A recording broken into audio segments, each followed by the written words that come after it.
I never said I never had God. Sabi ko, tribyuhin ninyo yan.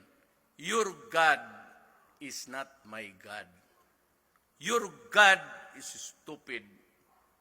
My God is perfect and has a perfect common sense. Ako, I believe in a universal being. There is somebody there more supreme than the rest of the gods of men.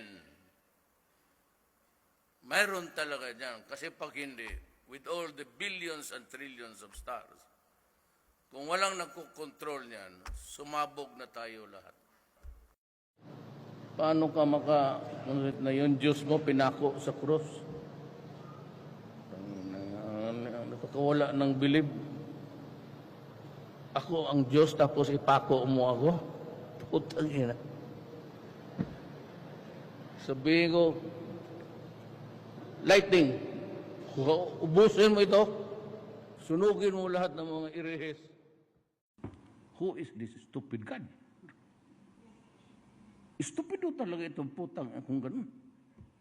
You created something perfect, and then you think of an event that would tempt and destroy the quality of your work. How can you rationalize a God? Maniwala. Oh, ikaw, maniwala ka? Kaya nga sabi ko siya, maniwala niyang... Naniniwala raw siya sa isang universal mind.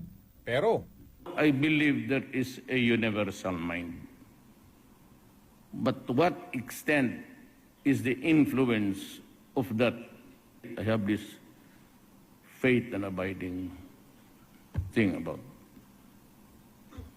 Pero yung religion, maniwala kayo niya.